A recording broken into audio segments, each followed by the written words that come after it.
that the new polling from NBC News shows Americans are split over which party they want in control of Congress. 47% of registered voters say they prefer Democrats in control, while 47% say they prefer Republicans. It's virtually unchanged from last month when Democrats held a 1-point lead, though the results, of course, within the margin of error. Meanwhile, Democrats have closed the gap on Republicans when it comes to enthusiasm. 73% of voters from both major parties say they have a high interest in voting tomorrow. That number for Democrats is up 4 points since last month, while Republican enthusiasm has slipped 5 points in the same time frame. A less promising number for the party in power. 72% of voters say the country is on the wrong track. That is significantly higher than any election in recent years. As far as what matters most to voters right now, 23% say threats to democracy is the top issue the country faces. But if you combine the results of the second and third place answers, the economy is clearly top of mind for voters. And of course, everybody looks at threats to democracy and they think, oh, wow, well, the American people are where I am. If you dig deeper in a lot of these polls, you'll see that Republicans and Democrats both are pointing to threats and democracy as a real problem. Maura, I want to ask you about the enthusiasm.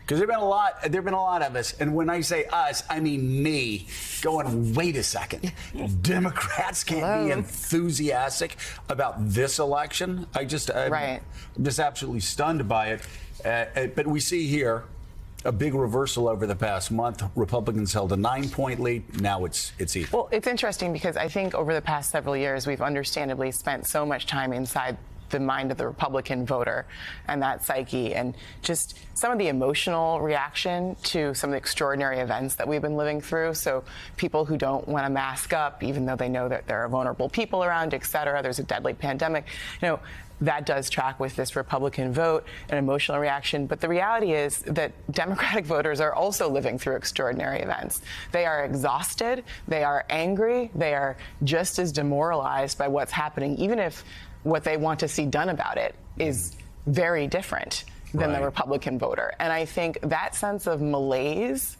and frustration is very real.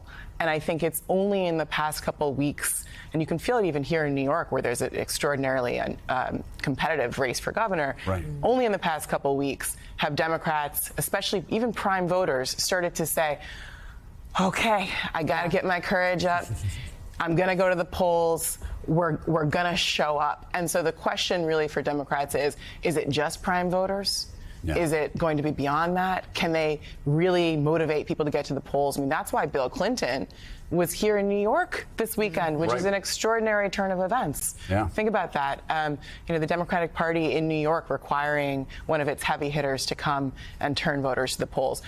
All Americans are exhausted. Yeah. Yes. So Robert, you've been around this more closely than any of us. There were always the stories in Iowa where you all would be looking in the bus at the latest polls, and Obama would come back, what are you doing? I don't want to hear about it. Like, he was just like, that's nonsense. As we see all of these polls, it occurs to me, Republicans have a massive night. They could have a massive night. They should have a massive night if you look at history, if you look at right track, wrong track. Democrats, I don't think anybody would be surprised if Democrats didn't win both seats in Pennsylvania, if they didn't win Senate and the governorship, if they didn't do well in a lot of other Senate races, held the Senate. It's really hard to tell where this electorate's going. What do you take out of that NBC poll and all of the other polls that have been coming out? Like you said, I think the most important number in the poll, everybody has kind of their favorite question. Somebody will say right track, wrong track. Somebody will say congressional ballot. To me, the most important finding in the poll is Democratic enthusiasm equal to Republican enthusiasm. That's essentially what you need in an election to be competitive. A 9-point gap, as we saw earlier, would have been deadly. That's a wipeout year. To your point, I do think we're a bit in the fog of war, though, right? You've got I say to people, if you're depressed, you can Google some poll and be excited. If you're excited, you can Google some poll and be depressed. Yeah.